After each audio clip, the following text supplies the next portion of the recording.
예수를 잘하는 거지 하나님을 잘하는 게 선교가 아니에요. 예수 그리스도의 뭐죠? 십자가 부활이에요.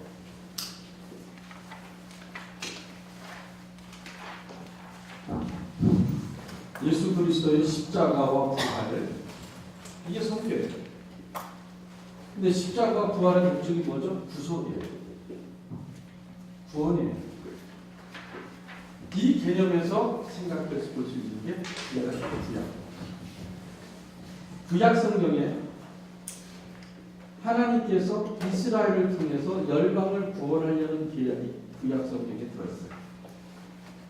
그 선교에서 신약과 구약을 연결하는 것은 무슨 관점이냐? 구속사적인 관점에서 선교라고 볼 수 있어요. 그러나 신약에서는 실제 선교가 존재하지만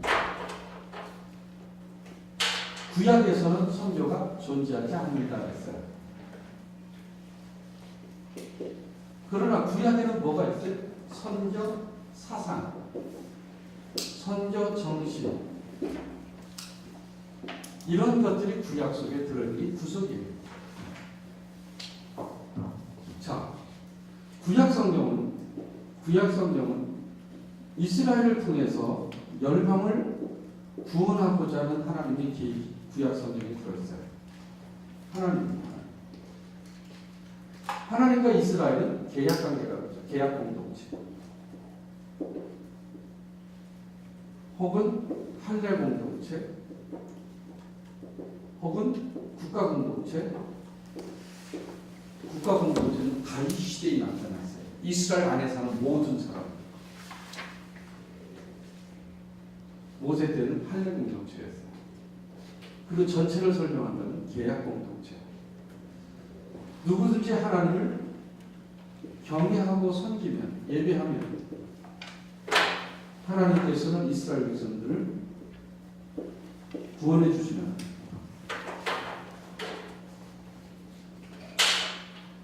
그래서 이스라엘은 계약 공동체, 국가 공동체를 위해서 열방을 하나님과 연결해 주는 주체가 됩니다.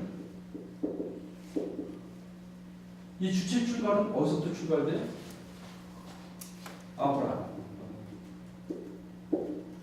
창세기 12장 6절에서 3절에. 근데 아브라함은 누구랑 연결되어 있어요? 열방, 모든 민족과 연결. 모든 민족을 복주기 위해서 아브라함을 선택하셨다. 선택은 방법은 특수적이지만 선택의 목적은 보편적이에요. 열방을 구원할 목적으로 아브라함을 선택했어요. 그래서 아브라함에서 누가 나와요?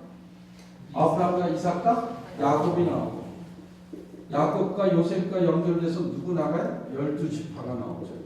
12지파를 통해서 이스라엘이 얘기되는 거예요.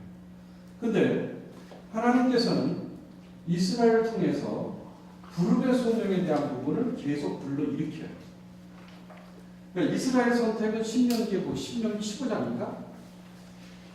기억이 지금 확실히 안 나는데, 하나님께서 이스라엘을 선택하신 중요한 이유는 숫자가 부족하고 시원찮은 족속이라고 이스라엘을 선택하셨다고 성경이 증명하고 있어요. 그러니까 이스라엘의 선택은 철저하게 보편적이라는 거죠. 이스라엘 특수에 선택했다면 그건 특수주의지만 보편적인 가장 부족하고 가장 연약하고 가장 취약한 자를 내가 선택했다. 그때는 선택받은 자에는 책임이 있는 거죠. 선택의 책임이 뭐냐면 하나님을 증거하는 삶을 살아야 된다. 그러니까 이스라엘이 하나님을 증거하고 경배하고 경외하는 삶을 살아야 되는데 이것들이 하나님을 거부하는 삶을 살아요. 그러므로 이스라엘 백성들이 고난과 고통이 와요.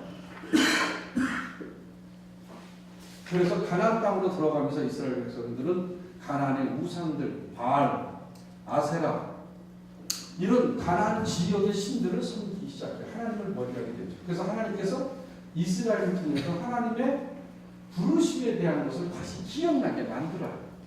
이게 어디에 들어있냐면 열왕기 상하와 역대기 상하.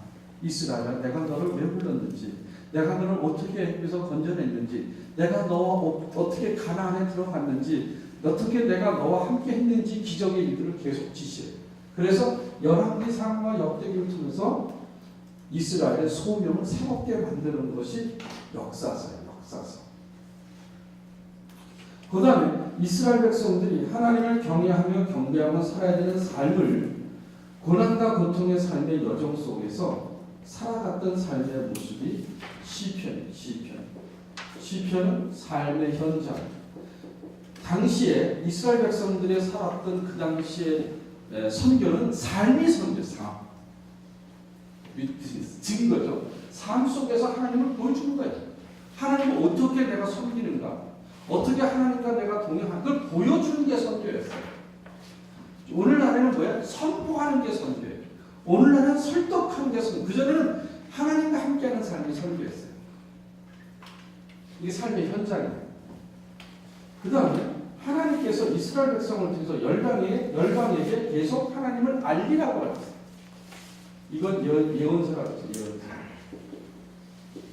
예언서, 대예언서와 소예언서 있죠. 그래서 열방에게 하나님이 누구인가를 알려라, 선언해라. 이것이 구약이라 그래서 그때 이거를 뭐라고 했죠? 그래서 이 열방은 어디로 돌아와요? 이스라엘로 돌아왔어요. 이스라엘은 하나님께 나가죠. 그래서 이걸 뭐라고 했어요? 우리가 지난번에 구심적 선교라고 했죠.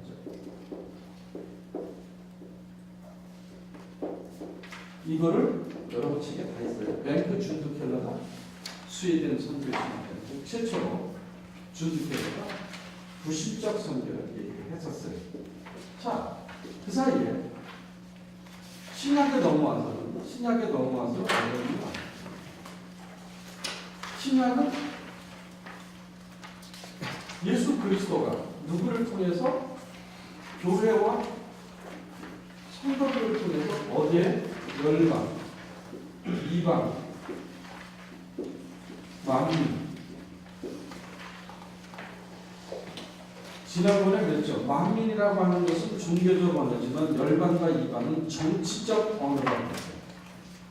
자, 예수 그리스도가 교회와 성도들 열방에 나간 후에 예수 그리스도 선포하는 거예요. 그래서 누구든지 예수를 믿으면 이들이 또 복음을 전하는 주체가 되는 거예요. 그래서 이거는 열방께 나아가는 선교다. 그래서 이걸 원심적 선교.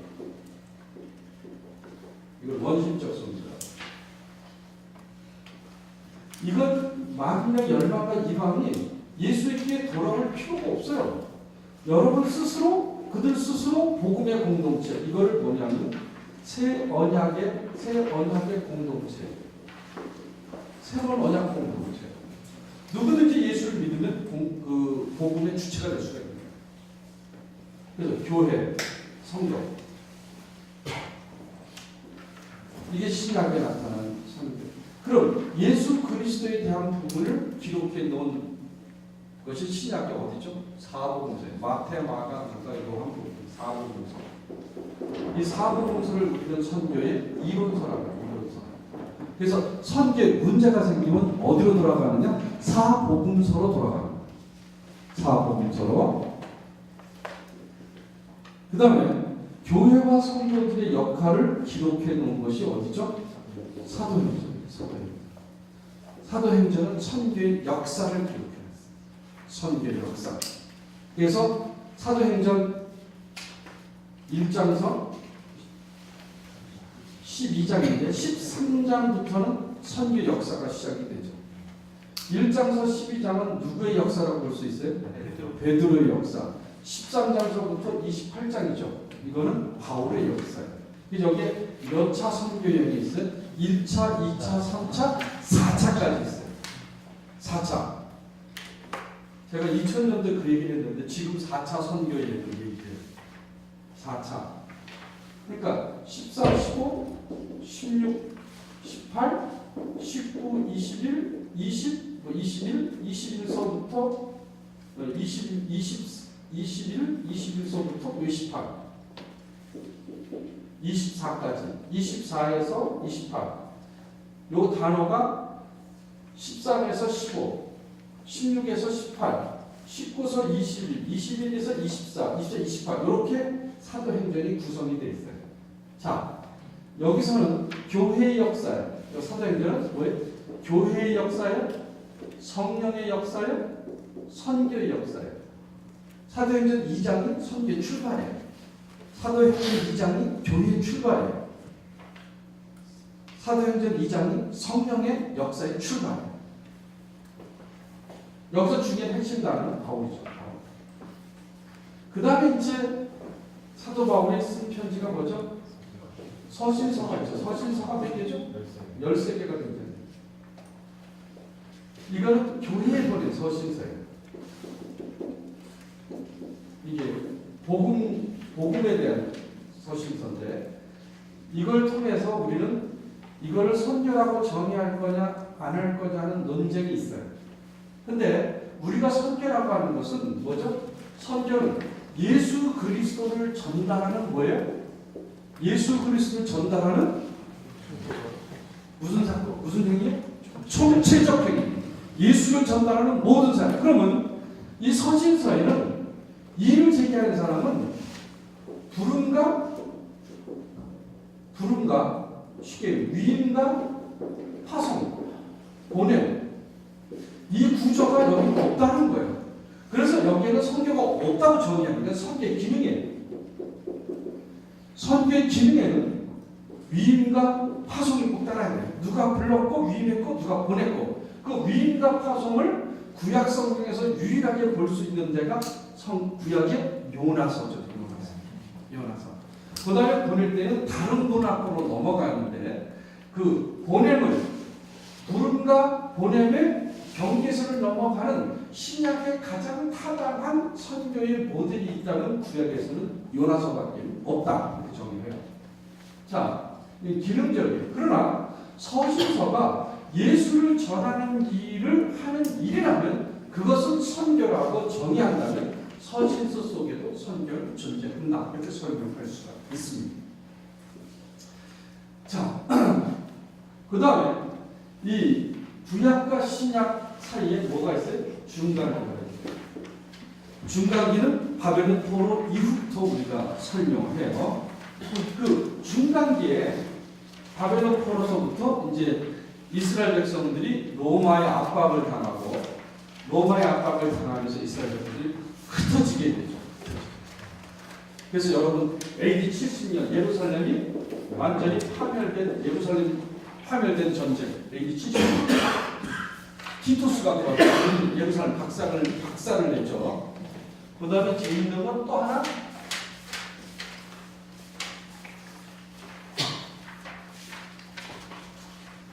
그 BC 아니다 AD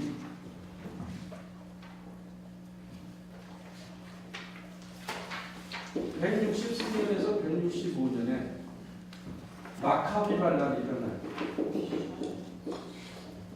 이때 완전히 예루살렘이 없어져요. 이때는 예루살렘에는 유대인들이 머물 수 없고 완전히 이스라엘 사람들이 유대인들이 전멸당하는 그런 시기가 마카비 반란 AD 70년하고 AD 유대 전쟁이 두 번 일어나요. 열심당을 통해.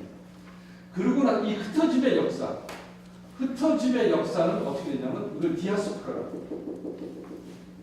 이 전체를 우리는 중간기라고 설명하는데 신약의 AD 30년 예수 그리스도의 공생의 출발 자체를 신약이라고 본다면 우리도 여기서 중간기로 본다고 하는 것은 AD 30년까지 보는 것이 타당하지 않느냐. 그러나 디아스포라는 개념에서는 이외에도 지속적으로 흩어진 이스라엘 백성들 속에서 디아스포라고 정의할 수 있다. AD 30년 이전과 이후로 나눠줄 수도 있습니다. 흩어져 있는 이스라엘 백성들, 흩어져 있는 유대인들. 여기서 중요한 포인트는 이들 중간기는 암흑기라 영적 암흑기 하나님이 역사에 나타나지 않는 시대. 이때 등장한 게 대제사장 제도라고 했어요. 이 그전까지는 하나님께서 말씀하시고 듣게 하고 보여줬지만 이 중간기 대략 430년 동안에 아무도 나타나지 않았어요. 그래서 여기서 제사장 중에 대표를 뽑아서 대제사장 제도를 도입하고 대제사장이 얘기하면 하나님이 얘기하는 걸로 믿고 따르는 것이 중간기 시대에 나타나는 현상입니다. 자, 이들이 이런 흩어진 외부로부터의 압력과 고통과 어려움을 겪으면서도 흩어지면서도 신앙을 유지하게 되는 몇 가지 원리가 이 속에 들어있는데 첫 번째가 뭐예요? 이들이 뭐예요? 성경을 갖고 있어요. 성경. 세프트아킨다 70인역을 번역해서 갖고 있었어요. 그 다음에 두 번째가 뭐죠? 네? 뭐예요? 회당. 일주일에 한 번씩 모이는 회당의 거점이 있었어요. 세 번째가 뭐죠?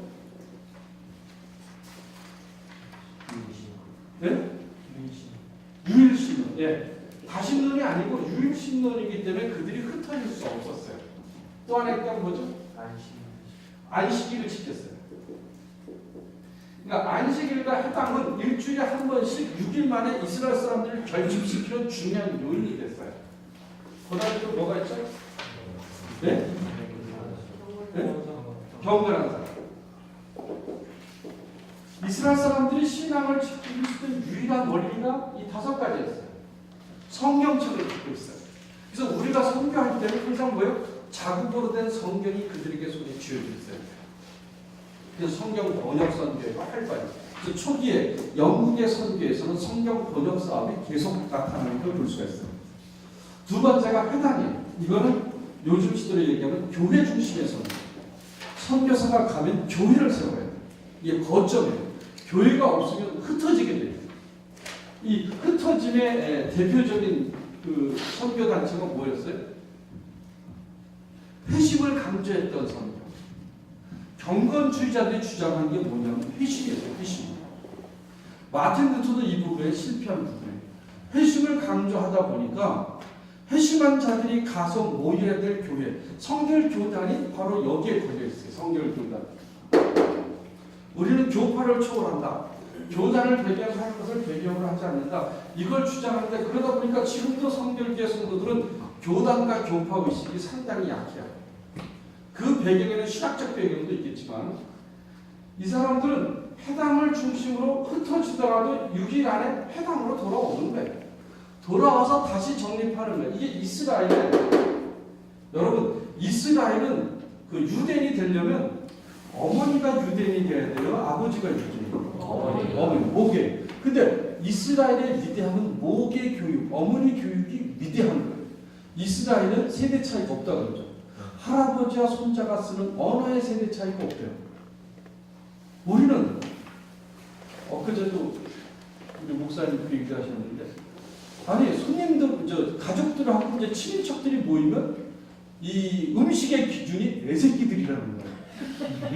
어른들의 기준이 아니고 애들이 뭐 먹느냐.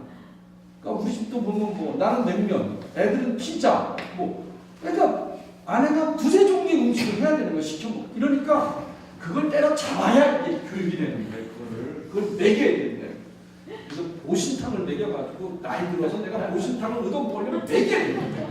그 입맛에 기를 들여놔야 내가 얻어먹을 수 있는 거예요. 애들은 초반기부터 그러거든.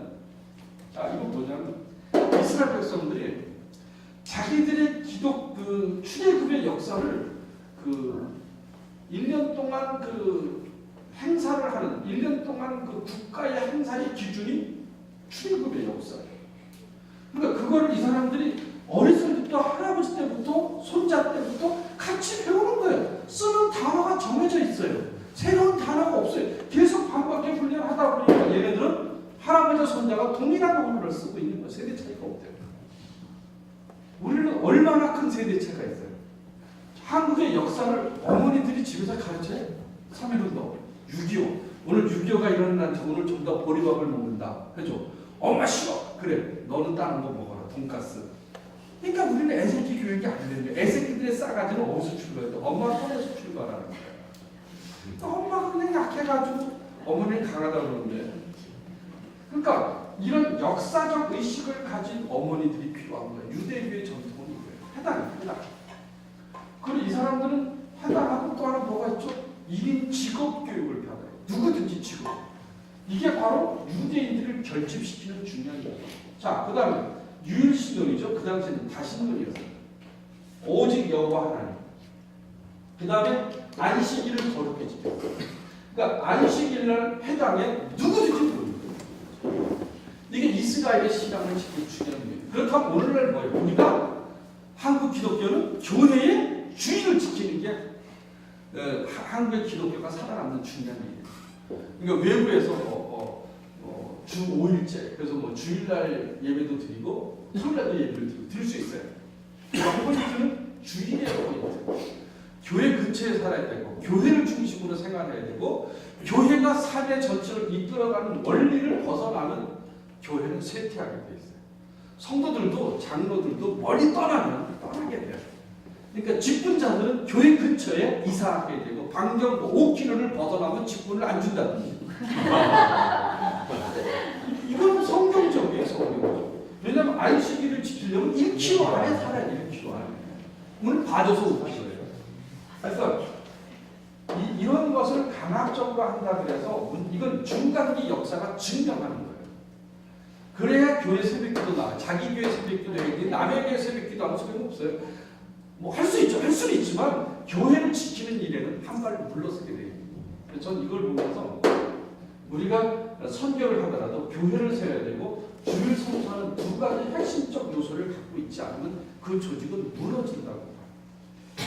그 당시 사람들이 유일하게 이제 이건 조직적인 시스템인데 그 중에 하나가 뭐냐면 경건한 삶입니다. 미카엘 그림이 한 건데 이 유대인들의 경건한 삶이 그 당시 사람들에게 감동을 줬다는 거예요. 일부 이처럼 아이들을 죽이기도 하고 아이들을 팔아먹고 아이들을 취급하고 쌍둥이 나면 아프리카 같은 데는 마귀 없었다고 죽여버리잖아요. 뭐 그런 것들. 경건한 삶을 사는 걸 보면서 이들의 삶이 주변 사람들에게 샘플이 됐어요. 그러니까 요즘 우리 기독교인들의 사는 삶이 주변 사람들의 샘플이 돼요. 샘플이 돼야 된다는 거죠. 이게 미카엘 그리는 이 대목이 중간기 선교의 중요한 핵심적인 내용이 됐다 이렇게 얘기를 하는데 나는 조금 달라요. 나는 이 회당과 안식일이 조직이 돼 있고 회당과 안식일 그 회당과 안식일을 둘러싼 것이 성경하고 유일신론 그 다음에 주변의 경건한 삶 그러니까 이걸 그려본다면 어떤 거라고 볼 수 있냐면 성경과 유일신론 이걸 쌓고 있는 회당하고 안식일 그 다음 이걸 둘러싸고 있는 경건한 삶 이것이 오늘날 교회와 선교 조직의 중요한 틀이 되지 않겠느냐. 그러니까 여러분들의 삶을 보면서 주변 사람들이 당신을 보니까 예수를 믿을 수 있겠구나. 당신을 보니까 예수가 이런 얘기 들어본 적 있어요? 여러분이 살면서 저 사람을 보니까 예수가 이렇게 감동이 오는 사람 봤어요? 그 여러분을 보고 당신을 보니까 내가 예수를 믿어야겠다. 이게 따르는 사람 있어요? 있죠?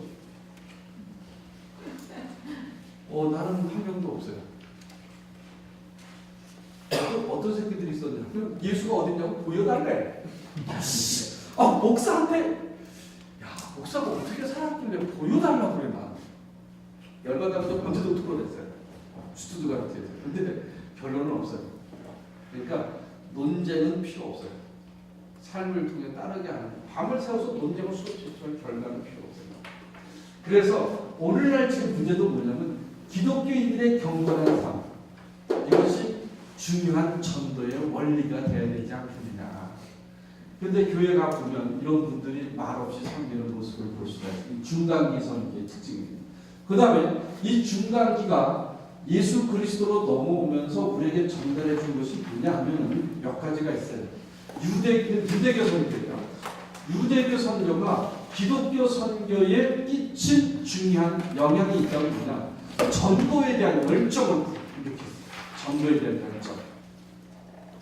열심히 전도하는 거예요. 그래서 여러분들 66쪽에 보면 66쪽에 보면 유대인 선교의 중요성. 그 사람들이 전도에 대한 열정을 불어일으켰지만 또 한 게 뭐가 있냐면 기독교의 선교의 길을 예비했다. 이 말은 뭐냐면 사도 바울도 마찬가지예요.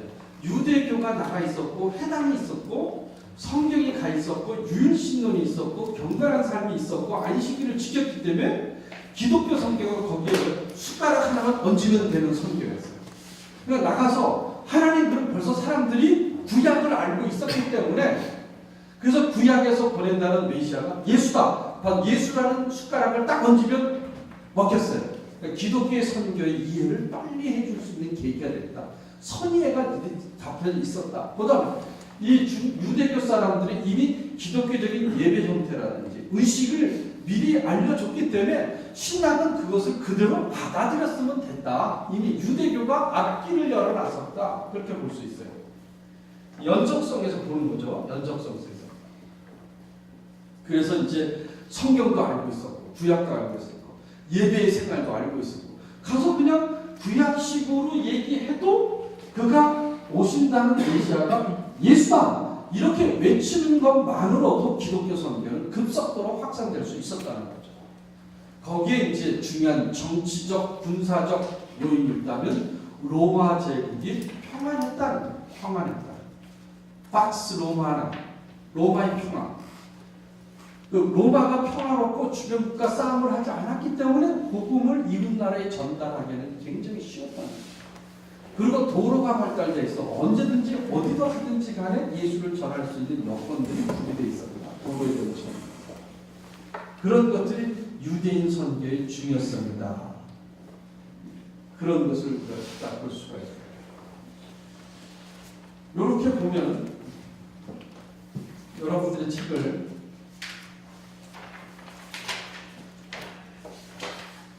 50쪽으로 이제 보시면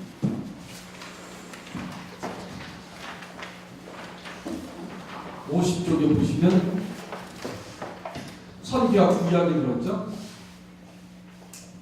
그 모세 오경은 구약에 나타난 선교의 모든 근원이 들어있다. 창세기, 출애굽기, 레위기, 민수기, 신명기 여기는 모든 것이 들어있다. 기본적으로 본다면 우리는 창세기를 보는데 창세기는 뭐냐면 선교의 근원, 선교의 원론, 창조가 그러니까 선교는 뭐냐? 창조의 세계로 돌아가는 재창조의 세계. 창조하신 분이 타락한 것을 창조로 만들어주는 거예요. 그래서 선교를 회복이라고 합니다. 회복, 치유. 선교를 그렇게 설명할 수가 있어요. 그러니까 창조의 모습으로 돌아가는 게 선교예요.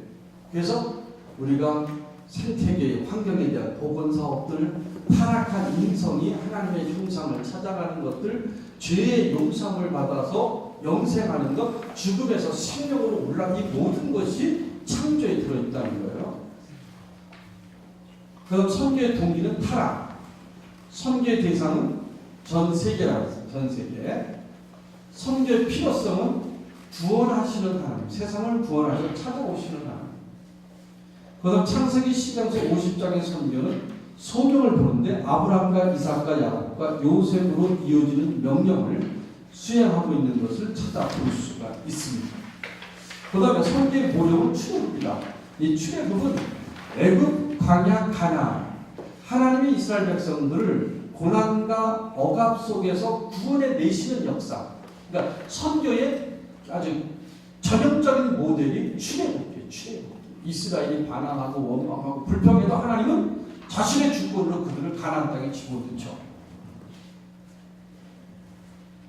그래서 이 롤웨이는 최초의 선교사를 모세다 이렇게 얘기하고 마틴 루터는 아브라함이다 이렇게 얘기하는 사람도 있고 선교사에 대해서 그러니까 하나님이 자기 백성을 의지하는 구체적인 사건. 에드워드 데이턴 여러분 그 웨슬리 신학자인데 에드워드 데이턴이 쓴 책에서 보게 되면 선교는 누가 하느냐? 하나님이 하신다. 하나님이 선교하신다. 그렇기 때문에 우리는 하나님이 선교할 수 있도록 우리의 몸을 내어놔야 된다. 이런 설명을 해요. 근데 이걸 조금 다르게 해석하면 하나님이 선교하시니까 선교의 성공과 실패는 누가 좌우하신다? 하나님이 하신다. 그러니까 우리는 적당히 해도 된다. 이건 부정적인 방법이에요. 하나님이 하시기 때문에 하나님이 하실 수 있도록 나를 내어놔야 된다. 이건 긍정적으로 표현하는 거예요. 선교하다가 잘 안 되면 하나님이 선교하시는 게세라세라. 이건 문제가 있는 거죠. 그러니까 하나님이 하시기에 나는 하나님이 하실 수 있도록 나를 내어놔야 된다는 긍정적 접근이 필요한데 이게 선교의 주체가 하나님이라는 사실을 부정적으로 접근한 사람과 긍정적으로 접근한 두 사람의 차이점을 보여줬습니다. 그 다음에 이제 이 출애굽의 사회 변동, 모세가 등장하고 구속, 모세를 도구로 하나님께서 쓰신다는 것이고 구속의 사역은 하나님의 사역이 마지막에 승리한다는 결론을 보여주죠. 그래서 선교할 때 실망하고 좌절하지 말고 하나님이 우리를 선교의 승리자로 세워주실 것이다. 그것과 연결된다면 계시록으로 계시록. 마지막에는 주께서 이 땅에 오시는 날에는 더 이상 선교가 없어요. 그래서 계시록은 선교의 완성이라고. 계시록은 선교의 완성. 더 이상 선교할 일이 없는 거죠. 그 다음에 계시록은 선교에 대한 상을 주는 상벌의 시대다. 그렇게 설명을 해요. 여러분 그 4번에 보게 되면은 우리가 해방신학의 근거가 출애굽기 노예 상태의 억압에서 해방한다. 그 옆에 보면 해방신학 1960년대 등장한 건데 60 등장한 건데 라틴 아메리카에서 독재자들이 경제 착취를 거부하면서 대항하면서 국민들이 부를 재분배하자 억압에 대한 도전 이것이 해방신학으로 등장합니다. 이건 계급투쟁의 이론을 전개했다. 그래서 공산주의 이론이다. 이렇게 설명했을 때가 유신시대. 그때 등장한 게 우리나라에 뭐가 있어요? 민중신학이 있어요. 민중신학. 네?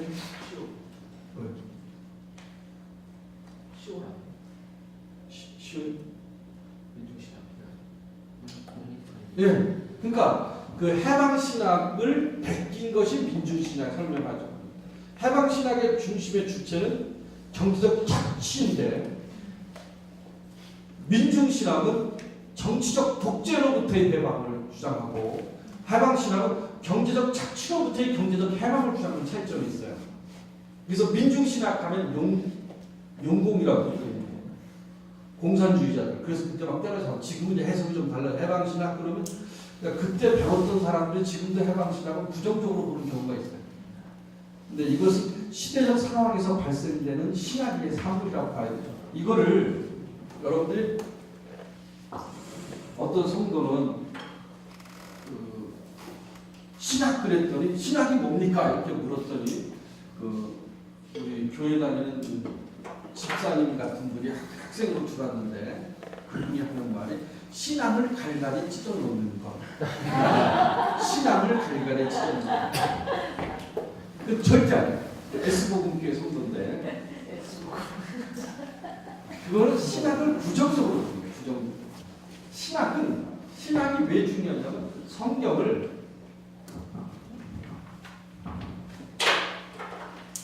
하나님의 말씀의 성경을 오늘의 현장에 뭐라 그랬어요? 어떻게 해석하느냐 하는 것이 신학이에요. 어떻게 해석하느냐. 그래서 신학이 없으면 성경은 오늘의 현장에 해석할 수가 없어요. 그러니까 라틴 아메리카에서의 민중의 경제적 가난, 고통에 대한 문제를 해결할 때는 해방신학이 등장하는 거죠. 그래서 신학은 정치신학, 해방신학, 죽음의 신학, 고통의 신학, 물소신학, 무슨 십자가의 신학, 다양한 현장을 통해서 이룬된 것들이 상당히 신학적으로 제기되고 있어요. 근데 그 신학은 현장 안에서만 이해되어지는 거지 그것을 벗어났을 때 그래서 예를 들어서 해방신학은 경제적 착취 그러니까 예를 들어서 다문화 백성들을 사장이 월급을 안 준다. 쓸 수 있는 단어. 정치적 독재, 민중신학 이런 용어들을 우리가 활용할 수 있는 거다.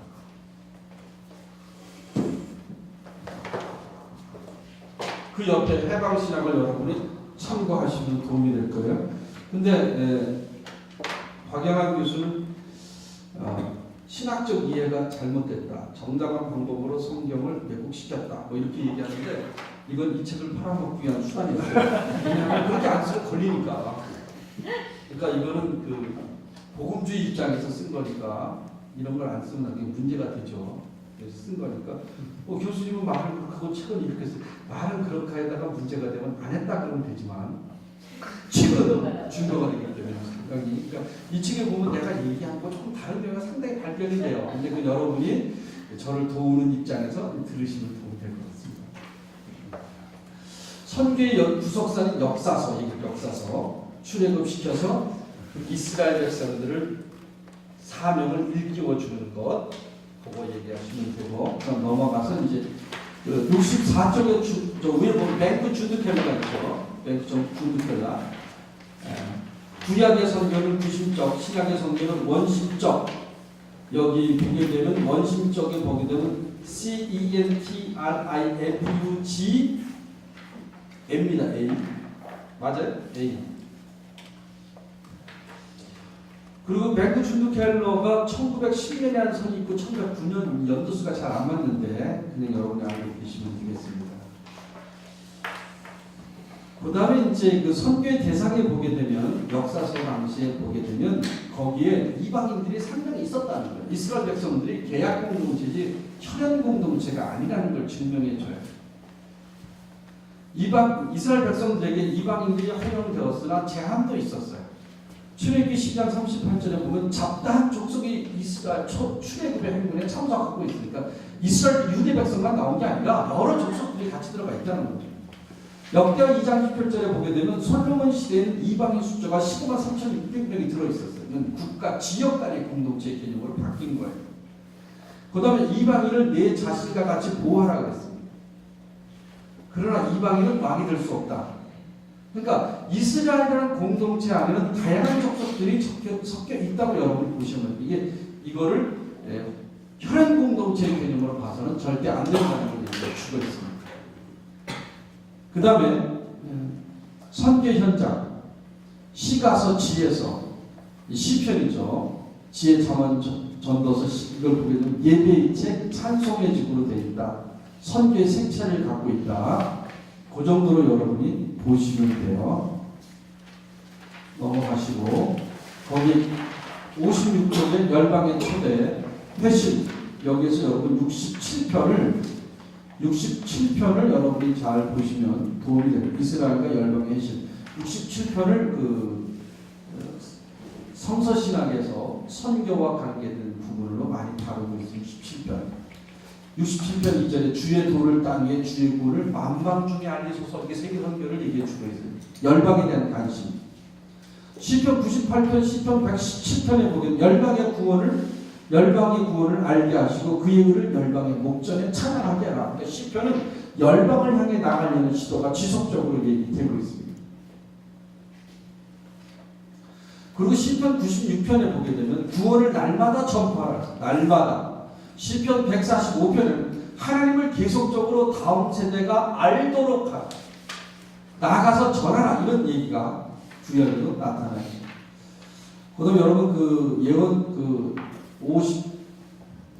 56쪽에 시편의 선교적 의미 이걸 여러분이 보시면 섬김, 경배, 예배, 무상 숭배, 제약, 혼합주의 시편에 볼 수가 있는 거죠.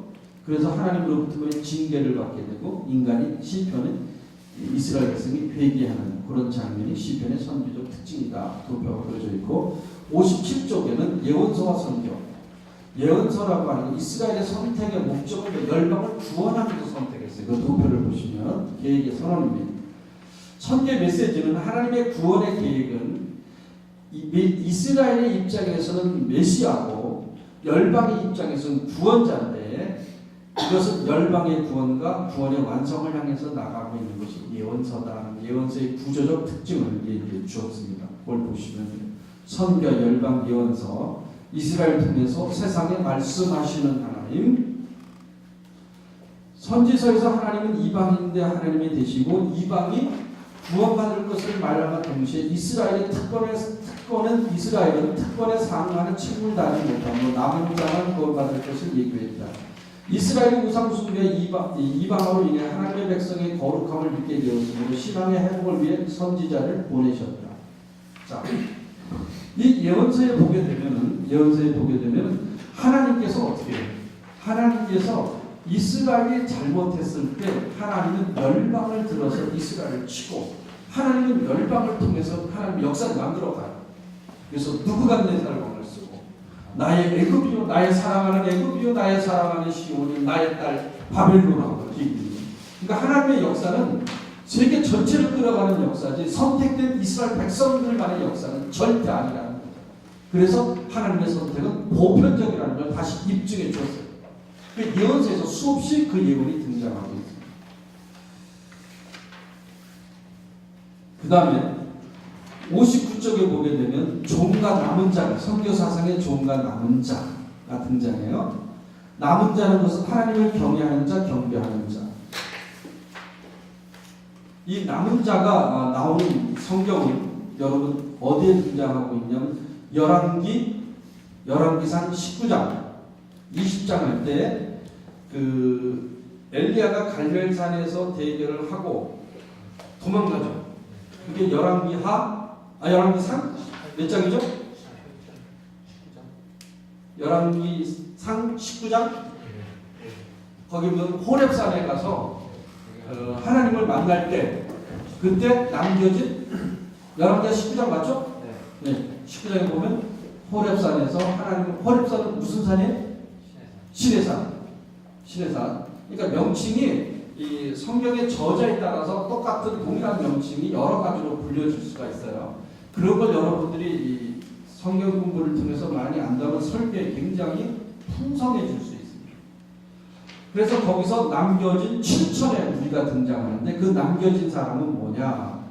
그 남은 자는 하나님을 경외하며 경배하는 영적인 이스라엘의 건설자여 영적인 하나님의 소수의 생존자다 이렇게 설명하고 거기 보게 되면 열왕기상 19장 10절 참된 이스라엘 엘리야는 이 남은 자를 참된 이스라엘이라고 교리적으로 회심하는 자 이사야는 이 남은 자를 뭐라고 설명해요? 소수의 생존자 여호와를 의뢰하는 자 새로운 영적 이스라엘 건설 에스겔은 새 이스라엘 깨끗한 자 영적으로 섬기는 자 에스겔은 그렇게 설명했어요. 아더 글래스는 이걸 보고 어떤 민족 안에서의 소수 백성 특수한 목적을 가지고 구별된 무리 흩어지면 선교적 기름 이 남은 자는 게 뭐냐면 오늘날 얘기하면 교회 성도들 복음을 전달하는 선교사들 선교단체 이런 것들을 남은 자라고 영적인 성도들 남은 자라고 합니다.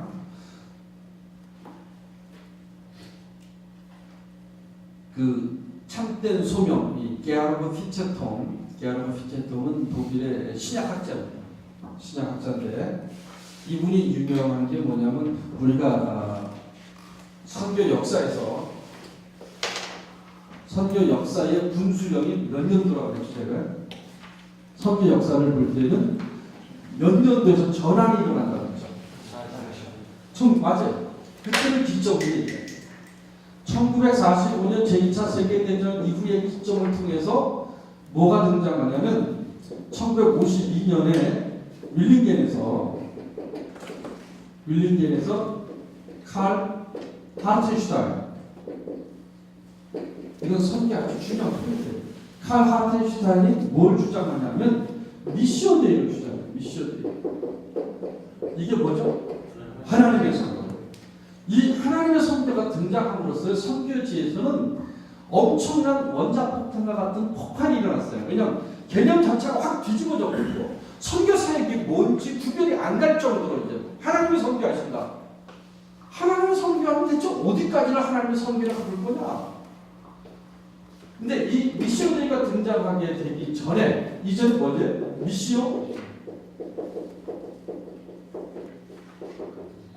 미시오 에클레시아. 이건 뭐냐면 교회 선교였어요.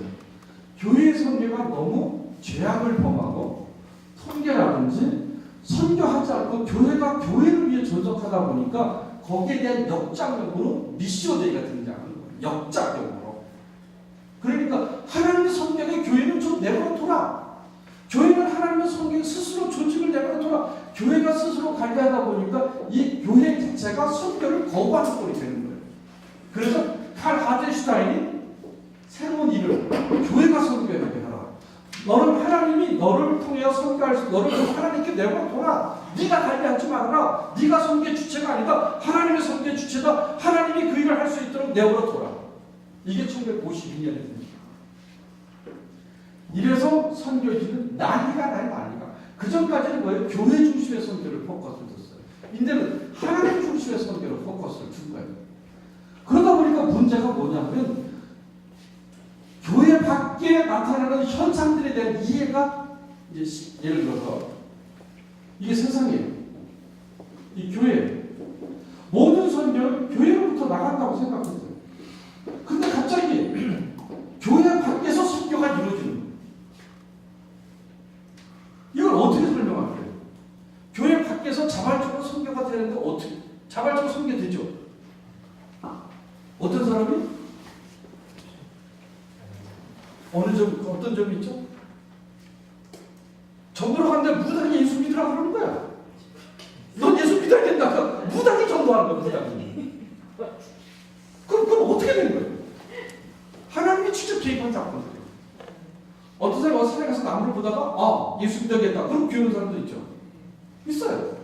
그러면 선교, 복음이 교회를 통해서만이 된다고 생각했던 사람들 속에 변화가 일어날 것이에요. 교회 밖에도 선교가 일어날 수 있다는 거예요. 하나님이 교회 밖에서도 역사하신다는 거예요. 이것을 받아들이기 시작한 게 미션이에요. 미션이에요. 여기 조강성 목사님 교회는 그 아주 유명한 보살이 나왔대요. 교회. 근데 보살이 딱 그런데 예배 끝나고 할 때 목사님 이번 주 교통사고 보살은 일주일을 예언한 거예요. 일주일을 예언한 거예요. 자기가 기분이 묘하대. 이번 주는 목사님 사람들 조심하세요 말씀하실 때 이런 같다는 거예요. 그리고 여러분 강릉에 가면 남궁 목사가 개척한 교회가 있어요. 강릉 경포대 교회. 그게 지금 나왔는데 그 교회 성도의 90%는 불자들이에요. 불자들. 그 여전도 연합회 여전도 회장이 그 5대선 월정사 여신도 연합회 회장했던 사람이에요. 그래서 앞에 간구할 때마다 가슴이 떨린대. 남이하고 탑을 나올까 봐. 그러니까 그리고 그런 사람들도 그런 사람들 강릉에 있는 보살들 다 데리고 오죠. 이러니까 그 남궁 목사님 교회는 거의 다 불자예요. 그래서 그 교회에 가서 아침에 설교를 해봤는데, 그러니까 그 신앙심이 좋은 사람은요 어디 가든지 열심히 해요. 그러니까 절에 열심인 사람은 교회도 열심히 해요. 네, 여러분 우리나라 사람들의 그 토착화 중에서 하나가 뭐냐면 교회에서 하나님이 살고 계시다고 믿어요. 대부분의 성도들은 하나님이 교회에 계시고 예수님이 교회에 사신다고 봐요. 그래서 교회를 건축할 때 지붕에 기여도 다 돈 주고 해가지고 기와장 상안에 올리는 절간 올린 것도 같거든요. 그게 사람들의 마음속에 남겨져 있고, 그 다음에 우리가 부적 붙이는 장소에다 성경 규절 갖다 붙이는 거 있죠. 어둠컴컴한데 그 성경을 갖다 놓으면 그게 조금 안심이 돼요. 그래서 그 유럽 애들이 비아냥 보이죠. 너희는 성경을 믿냐? 성경책을 믿냐? 한국 사람은 성경책을 많이 믿는 것 같아. 어쨌든 우리는 믿는 게 중요한 거예요. 그게 좀 우상적으로 하지만 그래도 우리는 하나님을 믿는 믿음의 매개체로 성경을 생각합니다. 그래서 이걸 또 아픈데 넣는 사람 있어요. 아픈데 배 아픈데 성경 배가 네? 그래도 교통사고 안 나면 우리 외삼촌이 자동차를 산다면 나를 부르더니 교통사고 안 나오게 핸들을 붙잡고 기도해달라고. 참 웃기는 일이에요. 근데 해주면 안심이 되잖아요. 그분이 신앙생활 하는데 그럼 도움을 줄 수 있는 방법을 우리가 할 수 있죠. 핸들을 붙잡아서 교통사고 안 난다면 뭐 다 붙잡고 기도하게. 그리고 생각나는 게 뭐가 있는데 여러분 이거 아이디어예요. 한번 해보세요. 현대나 그 쌍년의 자동차 회사에 그 속도계가 올라갈 때마다 찬송가가 나오게 하는 거예요. 100도를 시속 100을 넘어가면 요단강 건너가 나이가 막 나오는 거야. 120 며칠로 막 나오는 거야. 천국에 가는 네, 그러니까 예수 믿는 사람들은 속도가 넘어갈 때마다 찬송가가 나와. 그러면 그 장사가 되지 않을까? 안 될 거예요. 그런 생각을 해봤어요. 그러니까 그 당시의 선교 개념은 교회 중심에서의 선교 사고를 세상과 함께 연결해준 우리의 시야를 열어준 게 미션데이 칼 하트슈타인. 이 칼 하트슈타인의 미션데이 원리를 체계적으로 일원화시킨 사람이 게오르 피체트입니다. 이 사람 죽었어요. 교통사고로 바로 죽었는데 이거를 이제 이론으로 정립해서 우리에게 알려준 사람이 게오르 피체트입니다. 그래서 여러분들이 1152년 밀링겐 칼 하트슈타인 미션데이 디지털 요거만 알면은 선교 역사의 반의 시작입니다.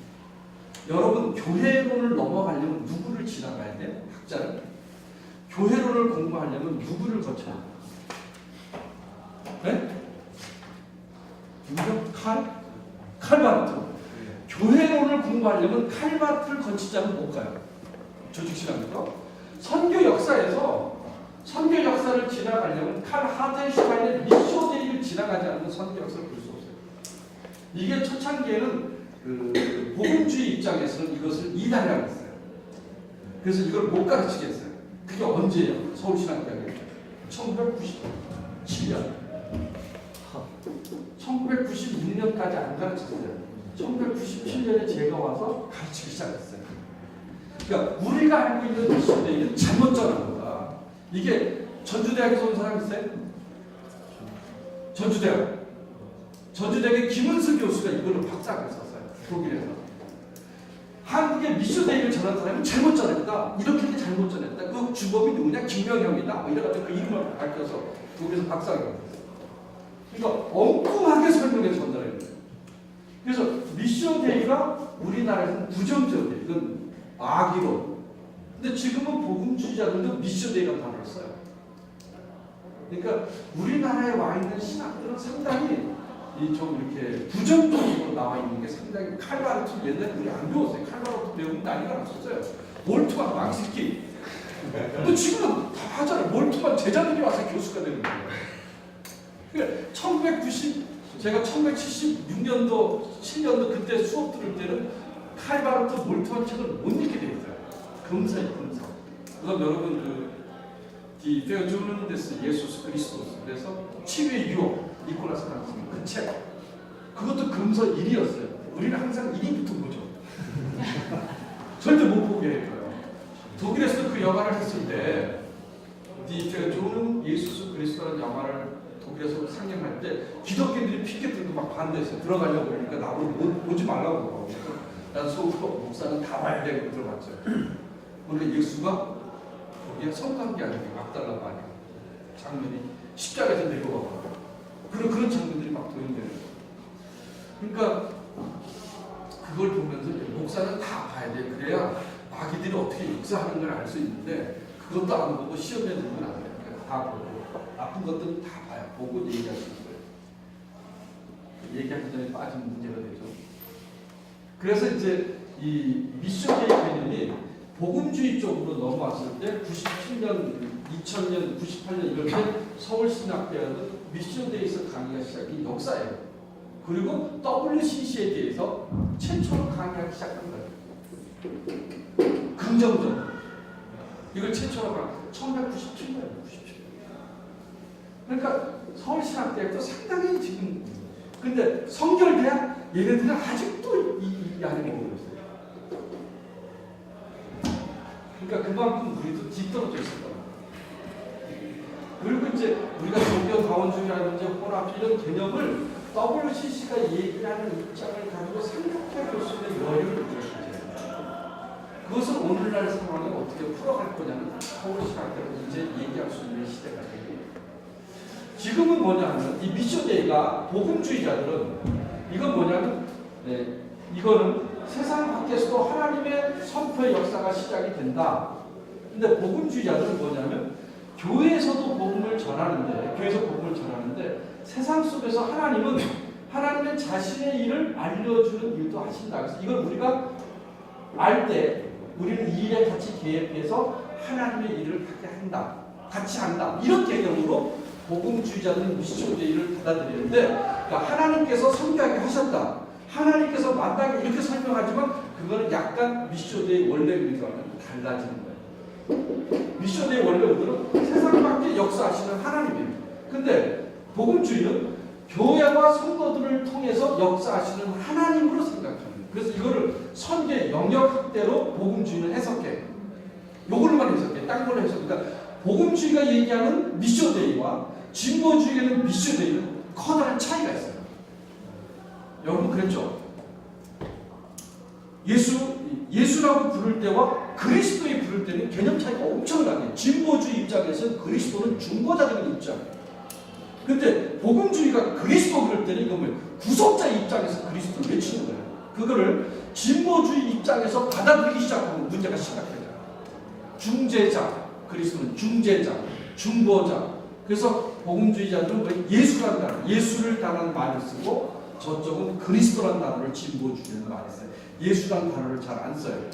이 WCG 계통에서는 그리스도 중심론. 그래서 뭐예요? 우주적 그리스도, 현실적 그리스도는 이 땅의 죄악과 고통 속에서 함께 중보하시는 그리스도겠죠. 근데 우리 복음주의자는 아니 예수님 지금 함께 하시는 예수 이렇게 역사적 예수하고 연결되어 있는데 WCC는 역사적 예수에 대한 얘기 없이 그리스도에 대해서 그리스도 하나님 천지를 창조해서 그쪽은 주로 구약에 대한 얘기를 해요. 구약에 대한. 그래서 복음주의자는 어디에 대한 얘기? 신약에 대한 얘기예요. 그래서 우주적인 하나님, 세상을 천지를 창조하신 하나님 그런 개념에서 이 진보주의 신학들은 얘기를 해요. 근데 보수주의자는 어디 예수로부터 신학적 출발을 하고 그런 차이점이 있다는 거예요. 똑같은 용어를 써도 다르다는 사실을 기억하시기 바랍니다. 그 다음에 이제 종은 계시의 전달자라고 불려서 59쪽이에요. 그걸 여러분 비교하시면 돼요. 이 종이라고 하는 것은 복음을 전하는 매체의 역할, 종처럼 섬겨야 된다. 그리고 이건 종이라고 하는 것은 그 매체 집단, 이스라엘 집단, 선교사. 이건 개인도 될 수 있어요. 메시아다, 존 브라이트, 구약학자예요. 존 브라이트나 스톨 밀러, 카톨릭 시카고 대학의 학자인데, 구약학자인데, 이런 사람들의 얘기는 종이라고 하는 것은 이스라엘 개인을 얘기해 주기도 있고, 메시아라는 의미도 갖고 있고, 집단의 의미도 갖고 있다. 이걸 여러분이 알고 계십니다. 이 종과 담은 이런 여러분 MA에서 배우기보다도 이제 THM이나 박사과정에 들어가면 세부적으로 알아요. 이 존 프라트 이사에서 53장 밑에가 있는데 여러분 마태복음을 보게 되면 예수님을 자꾸 뭐라고 설명해요? 예수님을 고난받는 종에 대한 얘기를 하죠. 그러니까 그러니까 마태복음은 유대인을 위한 복음이에요. 그럼 예수가 메시아라는 걸 알기 위해서는 뭐예요? 고난받은 예수를 설명할 수밖에 없는 거예요. 그게 이사야 53장 설명하고. 그 다음에 60쪽을 넘어가면 요나서에 나타난 성경. 이 요나서의 목적은 뭐냐면 맨 밑에 줄 보면은 요나의 비타협적이고 완고한 태도를 통한 이스라엘 책망, 보편적으로 제공된 복음에 대한 하나님의 선포와 승리. 그러니까 이스라엘만 사랑하시는 하나님이 아니라 열방을 사랑하시는 하나님. 그러니까 이스라엘로 하여금 하나님의 사랑을 보고 그것을 합당하게 사랑함으로써 그들 자신의 편협한 태도를 변화하는 소명. 구약에서 파송된 선교사는 모세와 요나, 파송에 대한 선교사, 그걸 얘기해 주고 있죠. 근데 여기에 대한 평가를 보게 되면 존 영, 구약학자예요. 구약배로 쓴 존 영은 니네 행은 선교활동이 아니다. 왜 선교활동이 아니냐 하면 구원을 선포하지 않았기 때문에. 그래서 선교 사상만 있다.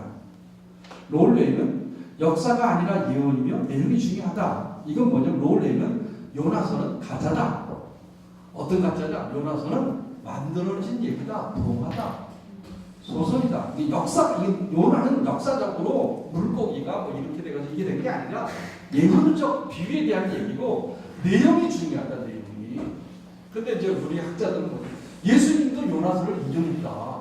그래 요나서는 그건 말이 안 맞죠. 예수님이 인용하면 비유도 인용일 수 있고 사실도 인용할 수 있죠. 그래서 어떤 학자 야 그럼 예수가 비유도 모르고 사실도 구별을 못해 이렇게 논쟁이 되기 시작하다 보니까 이제 침 튀기고 열받게 되니까 그런 얘기는 절대 우리가 개입하면 안 돼. 그냥 역사가 아니라 예언이다 할 땐 역사 이렇게 하면 끝나면 돼요. 까불락거리고 예언이다 그러면은 그때는 얻어 터지죠. 역사가 아니고 예언이다 그러면 그때 잘못되면 돌아올 길이 없어요. 그때는 이단이 되니까. 예언이 아니고 역사다 그래서 문제가 되면 그때는 돌아올 수 있는 길이 있어요. 그러니까 섣불리 앞서갔다는 뒤지를 수가 있는 거죠. 그러니까 항상 우리는 보수적인 입장에 머물러 있다가 주장하다가 언제 틈나면 돌아가는 방법이 가장 정확하게 세상을 사는 원리입니다. 자, 그 다음에 보시. 요나는 선교 정신이 없는 선교사다. 왜냐하면 구원을 선포하지 않았습니까? 이 마귀 같은 이 선교했던 니네 멸망을 선포했죠. 그러니까 선교 정신이 없다는 거예요. 그 다음에 그런 선교사라는 거죠. 근데 요한네스 베르크릴 네덜란드의 유명한 선교학자인데 요나가 이방의 회심을 촉구하고 있다면 요나서는 선교적이다. 그가 너 예수 믿지 말고 지옥에 가. 그랬는데도 그 사람이 예수 믿는다. 그렇게 회심이 됐다면 결과적으로 그건 선교 아니냐. 이게 요한네스 베르크릴의 얘기예요. 저는 이 견해에 대해서 동의를 하고 롤레이 견해에 대해서는 문제가 있다고 보고 있지만 여러분들이 책을 보시면 요나에 대한 얘기는 구약학자들의 100%가 요나는 사실이 아니라 이런 얘기를 학자들이 해요. 100%가 요나가 사실이다 얘기한 학자들은 아직 못 봤어요. 근데 우리는 절대 밖에 나가서 그런 소리 하면 안 되죠. 그렇게 중요한 게 하나님이 우리에게 뭐라고 말씀하시는 게 중요한 거지 왜 목사가 쓸데없는 걸 뒤져가지고 고통을 당해요. 밤에 그러고 그 일을 가면 되지 이게 사실이냐 아니냐 아니 하나님이 주시는 메시지가 뭐냐 이걸 우리가 전달하면 되는 거예요. 쓸데없는 신경 쓰지 말고 그 시간에 있으면 성경 보시기 바랍니다. 자, 요걸 여러분이 보시면 되고 그 다음 중간기 페르시아 때 이단이죠. 헬라 시대 이 332년부터 323년 이때는 누구죠? 알렉산더 324년 죽었을 거예요. 그 다음에 이제 애굽 시리아 왕조, 그 다음에 독립 로마 시대에 등장하고, 그 다음에 이제 중간기 포로 상황, 귀국 유대인 뒷장을 넘기고, 중간기 선교 유형, 해당, 그 다음에 안식일, 그 다음에 성경 번역, 그 다음에 임신 경건한 삶, 경건한 삶에 미카엘 그린이 쓴 초대교회 전도라는 책이 있어요. 그거 여러분 보실 수 있으실 텐데 그거를 보시면 아마 어느 정도 도움이 될 거예요. 그 다음에 여러분들이 여기 지금 안 나왔는데 초대교회 배경사라는 책 들었죠. 박경범 씨가 번역한 은성출판사에 나온 에릭 포커슨이 쓴 초대교회 배경사라는 책이 있어요. 그걸 여러분이 보시면 초대교회 사람들의 삶 그런 것들을 정확하게 분위기를 배울 수 있는 게 에릭 포커슨의 초대교회 배경사가 있으니까 한번 도서관에 있으니까 한번 보십시오. 그 다음에 이제 66쪽에 넘어오시면 시험 문제 유대인 선교의 중요성, 유대인 선교가 개신교에 끼친 영향 이런 것들 그걸 꼭 여러분 기억하시면 돼요. 그 다음에 그 밑에 유대교 선교가 아니라 프로파간다. 거기 G-A-U자를 빼십시오. G-A-N-D의 프로파간다, 선전. 왜냐하면 유대교로 가는 것이 유대교는 만들어지는 게 아니라 태어난다는 거예요. 그래서 유대교로 개종할 수 없다고 합니다. 이게 전통적인 랍비들의 얘기예요. 그래서 이방인이 유대교로 가는 사람들이 뭐라고 그랬죠? godfear, 하나님을 경외하는 자라고 불러요. 그걸 유대교인이라고 절대 부르지 않습니다. 여기는 그게 없는데 godfear. 유대교로 가는 사람을 유대교인이라고 절대 부르지 않고 뭐라고 얘기하냐면 하나님을 두려워하는 자, 경외하는 자 이런 단어를 써요. 전통적인 랍비들은 유대교는 개종되는 게 아니라 만들어지는 게 아니라 태어난다는 거예요. 그래서 부모가 유대교는 유대가 되는 거지 이방인들은 유대교를 들을 수 없다 이렇게. 근데 이제 개혁적인 랍비들은 들을 수 있다 이렇게 전에 이 얘기를 하고 있습니다.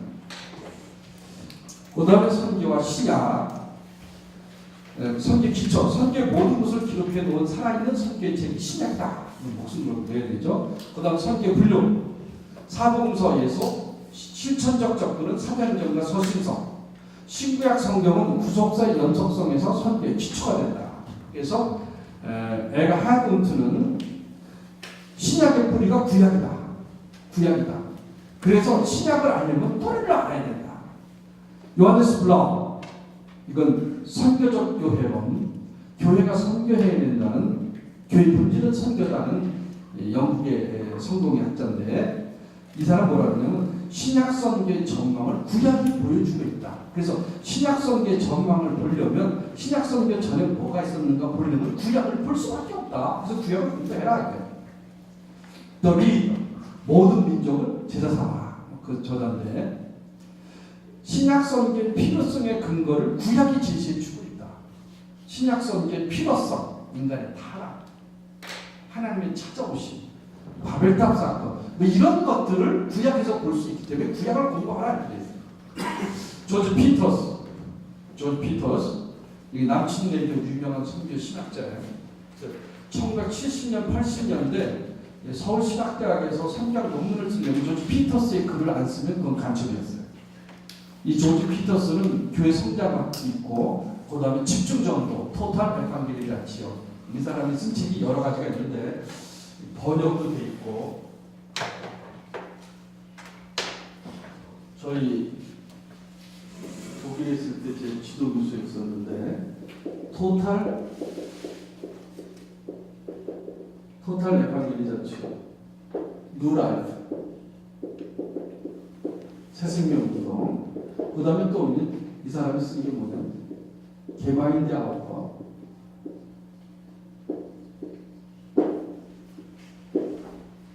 교회에서 개마인드 아웃과, 이게 뭐냐면 목회, 교회 성장, 뭐 처치 그럴 수도 있지만 이런 책들, 누라, 새생명운동, 토탈 에반게리자치오는 빌리 기리암 전도의 선교에 영향을 미치는데 뭐냐면 한 지역을 집중적으로 한 일주일 동안 공격하는 거예요. 매스컴 뭐 모든 걸 동원해서 한 도시를 일주일 동안 모든 사람이 동원해서 한 도시를 휘어잡는 거예요. 이게 토탈 에반게리자치오. 그러니까 에반게리자치오, 복음 전도의 토탈, 총체적으로, 그러니까 방송국, 음식점, 교회 성도들의 기업 한 도시를 일주일 동안 아니면 3, 4일 동안 집중적으로 어느 시간을 정해놓고 복음을 전하는 거예요. 그것은 효과가 있다는 그런 거지. 토탈 에반게리자치오. 우리나라에서는 빌리 그레이엄 전도도 하나의 모델이 되죠. 서울 시내를 집중적으로. 그래서 이거를 오늘날에 한다면 예를 들어서 광주. 그럼 광주에 있는 교회 사람들이 모여가지고 조직을 해서 광주 성신화 운동을 하는데, 이때 교사는 학교에서, 그 다음에 사업하는 사람은 사업의 현장에서, 그 다음에 공무원들은 공무원 현장에서, 방송, 모든 신문, 자기는 집중적으로 폭격하는 거죠. 그래서 길거리 포스터. 그래서 이날 3, 4일 동안은, 아니 일주일 동안은 광주에서는 예수님만 보이고 듣게 만드는 게 토탈 에반게리자치오, 영적 전쟁의 방법 중에 하나. 근데 지금 연합이 잘 안 되는 건 이제 큰 교회가 주동이 되다 보니까 작은 교회는 위축됐죠. 제가 그 주일학교 중고등부 연합 그 세미나 같은 걸 하자. 세미나가 아니고 이제 그 여러 행사를 같이 하자. 그랬는데 작은 교회에서는 두려워해요. 왜냐하면 큰 교회 같이 끼다 보니까 나중에 끝나고 애들이 글로 몰려갈 수 있다는 거죠. 그러니까 연합 행사. 돈을 그래 다 낸다고 해도 그런 것이 어렵더라고요. 그래서 이제 작은 교회들이 몇 개씩 모아서 하는데, 이 얘기 나오니까 또 뭐냐면 시골에 있는 교회들은 제가 생각할 때는 서울에 있는 큰 교회들과 연결해서 아이들 방학 때 서울로 보낼 수도 있어요. 그럼 교육관에서 먹고 자고 할 수 있어요. 그리고 독일에서는 이런 방에다 그 알루미늄 은박지 같은 거 깔아가지고 여기서 먹고 자고 해요. 청소년 집회를 5, 7명 모이는 걸 해봤거든요. 여기서 그냥 자고. 밥은 뭐야? 큰 그릇에 죽을 끓여요. 감자, 소세지, 양파 이런 걸 넣어가지고 한 그릇 딱 퍼주면 그게 빵 한쪽 딱 들면 그게 아침 식사, 점심 식사. 그렇게 하면 행사하는 거예요. 큰 통에다 죽을 하나 끓여. 그리고 하나씩 퍼줘. 밖으로 다 가져와요. 지가 컵까지. 그럼 딱 타가지고 와서 빵 두 조각 딱 짓고 그걸 딱 먹어. 그리고 프로그램이 진행되는 거야. 우리는 반찬 뜨고 뭐 어떻게 필요 없어. 돼지죽처럼 그냥 그런 걸 확 넣고 소세지 큰 거 반죽 이만한 거 2개씩 건져주고 빵 주고 이렇게 그런 행사를 저는 부활절 청소년 집회를 독일에서 해봤어요. 제가 한 게 아니고 저는 이제 서비스로 이제 운전해주고 밥 날리는 거. 독일 말이 따지니까 너는 밥이나 날리라 하더라고. 그래서 난 밥 날리는 걸 했는데 진짜 그 사람들은 대단하게 하더라고. 컵도 종이컵 필요 없어요. 컵 하나 딱 집어 갖고 와요. 배랑 딱 하고 담요 가지고 와서 방에 착착착 넣어서 하고 그 체육관에서 우리 같은 데 대강당에서 집회하고 밥에서 구석구석에서 죽을 끓이 많은 통에다가 소세지, 감자, 뭐 야채는 거기다 한 그릇씩 퍼줘. 그럼 자기 갖고 와요. 딱 먹고 설거지 다시 집어넣고 밥 먹을 때 꺼내고. 그리고 독일은 좋은 게 아침 저녁은 빵 2개에다가 딸기 뭐 이거만 잼만 주면 끝이야. 그 다음에 빵 2쪽 딱 두면 걔네 아침 저녁에 우리는 뭐 아침 저녁 복잡하죠. 뭘 달라. 걔네는 진짜 잘하더라고. 그래서 야 이게 그런 프로그램을 우리가 하면 어떨까. 그래서 큰 교회랑 연락을 해서 그 시골에 있는 교회들이 서울에 올라와서 그런 일들을 할 수 있도록 하면서 또 장로님들을 통해서 그런 거점 같은 거 마련하고 그 다음에 이제 여러분들이 뮤지컬 잘하는 선생 뭐 이렇게 사람들이 필요하면 큰 교회 나가는 성도들한테 연락을 하면 그 장로님 연락하면 큰 교회에서 그런 사람들을 파송해 줄 수 있어요. 그렇게 해서 무궁무진하게 발전을 할 수 있는 방법이 있다. 그 원리를 제가 우리 교회에서는 빵을 팔아요. 장애인 재활센터에서. 그래서 우리 집사님이 그 빵을 파는데 어저께 제가 그랬어요. 집사님 빵을 이렇게 팔면 되겠냐고 했더니 왜 그러냐. 빵을 팔면 매주 빵이 많이 팔도록 해야지 않느냐. 빵이 팔리겠냐. 다 팔린대. 집사님 그런 식으로 생각하면 평생 당신은 여기 섰다가 죽고 생각을 바꿔봐. 어떻게 하면 빵이 잘 팔릴까. 그래서 흰 빵 모자도 써보고 노래도 불러보고 그 다음에 시식하는 것도 해가지고 좀 이 카페도 돌아다니고 뭐 이래야 장사가 되는 거지. 맨날 서가지고 있으면 이게 팔아주니까 돼? 당신 그럼 맨날 빵 팔다가 인생 끝나. 좀 생각을 좀 해봐. 생각을 좀 바지 하나 걸어 올리고 쇼를 하든 이게 좀 할 수 있는 방법이 있을 거 아니야. 그런 얘기 했더니 목사님 말이 맞대. 근데 그 사람 다시 원래로 들어가요. 우리 교회 집사 하나가 총력전도 하다가 싸웠어요. 토탈 플래카드 대형을 붙이는데 언제까지 붙이는데 안 붙였어요. 토요일날 화가 났어. 빨리 붙이라고 해요. 올라가서 이제 막 붙이고 하는데 워낙 크니까 무겁잖아요. 밑에 붙잡고 올라가서 하니까 없어. 사찰 그 운전하는 기사가. 그래서 내가 어디 갔었냐니까 자동차 킬로미터 적으러 갔대요. 이런 결정적인 순간에 당신 그거 적으러 붙들고 있어야 되지 않냐고 딱 그래서 목사가 하면 안 되네요. 그때 이제 화가 났어. A씨, 집사가 하면 안 되나? 네가 하면 안 되냐? 왜 목사가? 나 지금 하고 있잖아. 너 왜 안 해? 이래가지고 그날 싸움이 붙었어요. 대로변에서 토탈 에팡게리처럼 적어놨어. 야, 너 그러니까 너 문제가 있는 거야 이 자식아. 뭐가 문제니? 이 새끼 너 트라이. 너 죽었다 했어. 그 교태 카페에 딱 갔더니 너 작년에 너 중고등부 수련회 갔을 때 너 권사님이 무거운 집 다 내릴 때까지도 안 내렸지. 나는 운전기사기 때문에 운전만 한다고 해서 안 내렸지. 그 다음에 우리가 반찬 사러 가자니까 너 안 갔지. 응? 너는 오고 가는 넌 그런데 교회는 빨간 날 운전하는 거야. 빨간 날 운전하는 게 교회 사명이야. 근데 빨간 날은 쉬는 날에 못해. 6시 이후부터 근무해?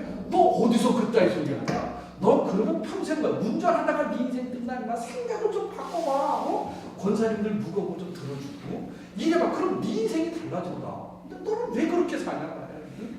너 은평계 버스 기사로 인생을 마칠 거야? 내가 막 그랬지. 응? 나 같은 건 말이야. 난 정신 똑바로 차려. 그러고 나서 가라 그랬어요. 막 울더라고. 가라 그랬어. 그 집에서 잠이 안 오는 거예요. 미안하다고 전화했죠. 네 미안하다고. 그랬더니 울더라고. 자기도 잠을 못 자고 있는 거예요. 내가 미안하다고 집사님. 우리가 잘하자고 그런 거 아니냐고 생각을 해보라고. 우리가 교회 일이라는 게 저희 일이 아니라 생기면 하는 겁니다. 그때부터 나랑 친해졌어요. 근데 사찰 운전기사하는 집사님이 고급 정보를 나한테 알려달래요. 사무실 들어가면 커피 끓여줘요. 사람이 바뀌더라고. 그러니까 여러분들도 정해진 거라고 그것만 하지 그 이상을 할 수 있는 생각을 넓히라는 거예요. 요것만 한다고 하지만 그 너머를 생각해 사람이 발전이 있는 것들이 공부한다고 해서 이 책만 들여다봐야 맨날 그런 이 속에 빠져 이걸 넘어서서 새로운 책을 보고 나갈 때 발전이 있는 거예요. 근데 이것도 안 읽으니까 말이 되겠어요. 말이 진짜 내가 얘기를 안 해보지 집에 가서 여러분 안 읽어 내가 예언할게 절대 안 읽어 모르지 읽은 사람 있을지 모르지만 그러니까 여러분들이 이렇게 미리 책을 좀 보고 오면 이해하기가 상당히 쉽다 이런 얘기로 말씀을 드리는 겁니다. 자, 거기에 보게 되면 이제 조지 피터스 얘기했죠. 선교가 신약은 드러난 선교, 구약은 감춰진 선교. 그래서 뭐라고 그랬냐면 선교를 뭐라고 설명하냐면 이건 구약이다. 땅 속에 있어 구약. 이건 줄기는 신약이야. 그래서 여기는 선교 사상과 선교 정신이 있고 신약에는 선교 개념이 있다. 설명하는 거예요. 이걸 여러분 잘 알고서 누가 선교가 뭐냐 물어보면 구약에 나타난 선교가 있어? 이렇게 물어보면 야 선교가 왜 구약이냐? 예수님이 구약에 있었냐? 물론 구약에 예언을 했지 여자의 후손에 대한 예언도 있었지 이사야서에서의 고난의 메시아에 대한 얘기는 했지 그러나 예수가 나타난 시기는 신약이야 AD 30년이야 그래서 선교는 뭐 AD 30년에 출발되는 거야 하나님을 믿어서 구원받아 예수를 믿어야 구원받지 무식한 것 이렇게 해가지고 때려잡는 거예요 그런 훈련을 여러분 논쟁하다가 혹시 지게 되잖아요 응? 그럴 때는 절대 물러서면 안 돼 영역에서 싸워서라도 그날 끝을 내 거짓말을 쳐서 끝내놓고 잘 모르면 대충 설명 이겨 그 다음에 이제 집에 가서 찾아봐 틀렸어 그럼 걔를 빠른 시간에 만나가지고 교정한 얘기를 또 막 해주는 거야 너 지난 시대에 얘기하면 틀리게 네가 잘못 들었지 자식아 이게 뭐냐면 논쟁에서 이기는 방법이야 그리고 자기 영역 안에 들어오는 것들은 철저하게 이길 수 있어요 그러니까 선교 영역에 대해서 여러분들은 누구나 자신 있게 선교가 뭐냐 박영환 교수 책에 이렇게 돼 있어요 42쪽 잘 몰라도 그냥 39쪽 이러면 걔가 그 페이지를 기억해 기억 못하게는 그런 정확한 소스를 제기하면 사람들은 머무게 돼 있어요 그 다음에 집에 가서 또 보는 거야 페이지가 맞다 그래서 걔가 그걸 기억하면 아 39쪽이 아니고 이렇게 얘기하면 아 제가 페이지를 알았는데 그 시간에 잊어버렸다고 하니까 걔 말에 또 신뢰를 가는 거야 신뢰 전도 폭발에도 있죠 그런 예화가 있어요. 전도 폭발. 데탈리스트가 있잖아요. 전도 폭발. 다 이뤘다. 그러니까 여러분들이 그리고 논쟁을 할 때는 다 그렇다 이런 논쟁을 하면 안 돼요. 다라는 걸 쓰면 금방 치게 되고 그런 경우도 있다. 그런 상황도 있다. 이렇게 설명해. 그리고 말꼬리를 잡고 뭐 그리고 얘기할 때는 여러분 이제 막 발표할 때 누가 질문을 하잖아요. 세미나 발표를 하면. 근데 질문할 때 그 질문하는 사람들의 성향의 99%가 알고 싶어서 물어본 사람 없어요. 지를 나타내려고 하는 질문이 거의 대박이에요. 거의 대박이에요. 그럴 때는 딱 이렇게 그거 참 좋은 질문이다. 나는 그 생각을 미처 못했다. 다음에 내가 그걸 좀 연구해 보겠다. 딱 다음 질문자. 넘어가는 거예요. 거기서 싸우지 마요. 싸워도 덤이 될 게 없어. 근데 넘어가. 다음 질문자. 그거 내 미처 생각 못해. 정말로 대단히 좋은 질문이라고. 그러면서 누구시냐고 그 THL 몇 차 그러시냐고 그게 전체 국제회의나 어디 갔으든 그 방법을 적용해요. 그리고 세미나 아르바이트를 낼 때는 구멍을 한 3개를 뚫어놔야 돼요. 질문할 수 있는 흐릿한 공간을 그러니까 남들이 볼 때 갑자기 여기서 왜 이러지 이렇게 생각할 수 있는 허점을 3군데 구멍을 파놔요. 그럼 세미나 발표하면 거기서 질문이 나오게 돼 있어. 항상 그 대답은 미리 써가져가요. 그래서 발표할 때 바로 읽으면 들켜. 그러니까 처음 생각해보는 것처럼 하면서 쓱싹 보는 거예요. 그리고 거기 답변을 해줘. 그래서 이 국제회의나 이런 데 큰 세미나 갈 때는 구멍을 한 3-4 개를 파놔요. 거기 연도수도 잘 안 적어. 사람 여태까지 연도수를 잘 적다 거기 가서는 안 적어. 숫자도 정확하지 않아. 그 다음 또 정확하게. 그럼 사람들이 앞에 뒤는 왜 이러지? 질문 이거 뭡니까? 그럼 내가 그거 이럴 수도 있는 것 같아. 그러면서 딱 궁금한 거 보고서 딱 설명해. 그럼 게임 끝이에요. 3번만 답하면 그 세미나는 성공적이에요. 그러니까 그 지혜롭게 다 잘 쓸 필요 없어. 구멍을 몇 개 심어 놓는다. 그 구멍에 대해서는 준비를 해가지고 간다. 그리고 발표할 때는 준비한 것처럼 말하지 않고 지금 생각한 것처럼 대답. 이게 논쟁에서 이기는 방법이에요. 별거 다 바깥 주면 돼요. 자, 복음서와 성경, 신약 성경에 나타난 성경, 복음서 있죠. 네, 선교의 출발이 예수고, 사복음서, 선교 명령, 예수와 선서, 예수와 열방, 성령과 선교, 선교 교회, 선교 완성 돼 있고, 그 다음에 선교의 대유입 명령은 졸업시험에 잘 나와요. 마태, 마가, 누가, 복음에 대해서 써라. 몇 장, 몇 절, 몇 절. 그러면서 그것은 무엇을 얘기해 주고 있는가. 이번 졸업시험에도 있는지 모르겠는데, 이번 시험에 잘 나와요. 그러니까 마태복음에 나타난 선교 몇 장, 몇 절. 그 다음에 우리가 누가복음에 나타난 선교. 여기 보게 되면 69쪽의 중간 부분의 대사명, 본문에 따라 강조점이 다르다. 마태는 선교의 권위, 마가는 선교의 범위가 전 세계적이라는 거, 누가는 선교의 순서, 요한은 선교사의 자격, 뭐 이런 것들을 여러분이 쓰는 거예요. 그리고 이제 마태는 유대인을 위한 거, 복음서의 특징, 뭐 이런 걸 여러분들이 쓰시면 돼요. 사복음서를 그렇게 하시면 되고, 뒷장은 누가복음, 선교입니다. 특히 누가복음의 선교는 가난한 자를 위한 얘기가 나와요. 그 다음에 누가복음은 세계사적인 관점에서 복음을 쓰게 돼 있어요. 베어비고 각하에게 이미 관점이 정해져 있어요. 그런 것들을 살펴보면 되고, 그 다음에 이제 이 누가복음은 장애인들, 소외당한 사람들, 어려운 사람들에 대한 복음성으로 강력하게 들어있고, 요한복음은 이 그리스 철학이 바탕을 깔고 있는 말씀 대신 예수 그 중심에 오셨다는 내용들을 여러분이 보시면 돼요. 이 사도행전은 선교와 성령의 역사, 사도행전이다 보시면 되고, 그 다음에 뒷장을 넘기시면 성령과 선교 원리, 성령은 특별한 선교를 지시를 5가지 한다. 이방인에게 성령 인도해요. 베드로가 고넬료에게 전도하는 것, 고넬료 인도하죠. 그 다음에 오순절 성령이 선교의 영으로 제자들에게 외국어를 할 수 있도록 일시적인 방언의 은사를 주신다. 방언의 은사, 통역하는 은사. 그 다음에 성령은 구약의 예언을 성취하고, 성령은 복종의 원리, 성령은 사람을 복종시킨다. 그 다음 선교의 원동력이 성령이다. 성령의 능력과 선교 여행에 사도행전의 성령은 55회 걸쳐 사용되는데, 선교 정신에 무장을 돋는다. 그러니까 성령은 선교사들을 희생하게 만들고, 선교에게 용기를 주고, 선교사들에게 사랑을 주고, 선교 열심을 주고, 선교에 확신을 주고, 또 순교하게 하는 게 성령이다. 복음에 대해서 죽을 수 있게 만드는 게 성령이다. 그 다음에 선교는 성령의 지휘와 통제를 받는다. 그러니까 선교사들 인도하는 게 성령이죠. 선교의 결과를 만든다. 성령은 죄를 고백하게 하고 회개하게 만드는 게 성령이에요. 그러니까 성령은 믿게 하는 역할을 해요. 기적 같은 거. 이런 걸 빌어서 사람들하고 예수 믿게 만드는 거예요. 그다음 죄인임을 깨닫게 하는 게 성령이에요. 그리고 회개하게 만드는 게 성령. 여러분 사형리를 잘했는데 그 사람이 예수를 믿는다. 이건 성령의 역사예요. 여러분 그 4가지 원리가 어떻게 사람을 변화시킬지. 성령이 그 속에 들어가서 변화를 시켜주니까 성령의 역사로 예수를 믿는 역사가 나타납니다. 그 다음에 선교의 방법, 선교의 형태, 사도를 세우고, 성령을 통해서 사도를, 안디옥 교회가 바울과 바나바를 세우고 성령의 인도하심에 따라 그들을 세우죠.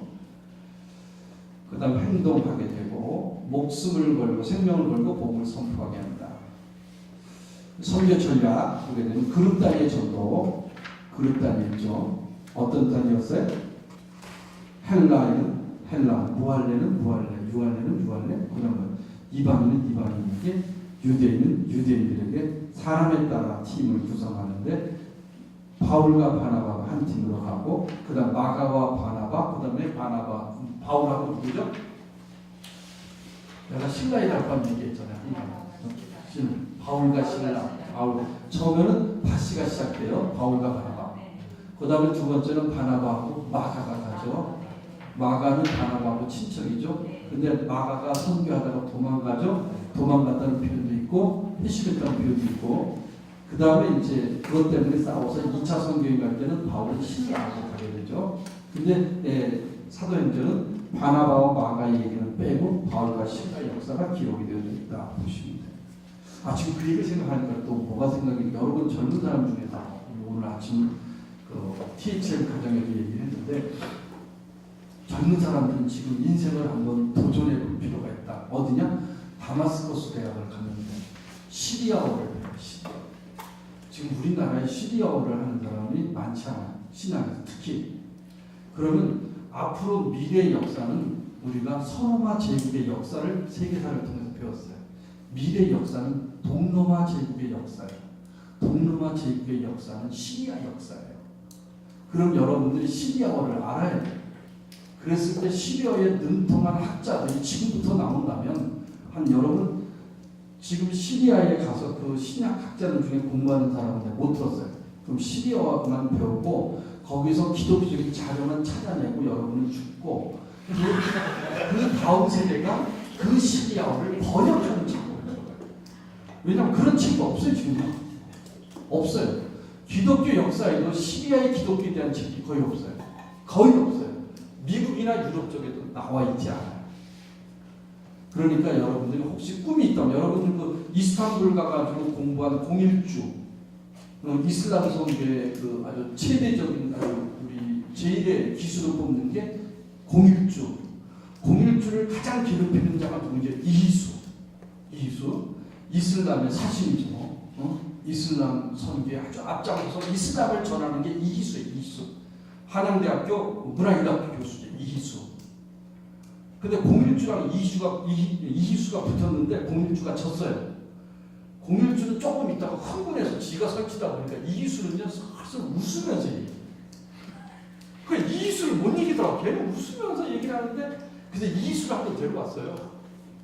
이희수를 데려와서 여기 우리 학교에서 이슬람과 선교에서 이희수를 데려오고 채용권을 드렸어요. 걔는 꾸란을 번역하네 우리나라에. 그래서 사우디아라비아에서 5억 달러가 받은 겁니다. 걔 기독교인이었어요. 이희수도 마찬가지예요. 그래서 걔네 둘을 발표를 시켰어요. 그리고 이제 우리는 거기다 논찬을 했죠. 선교학 교수들. 그렇게 해서 또 그 이슬람 사원에 있는 그 이맘 있죠. 이맘.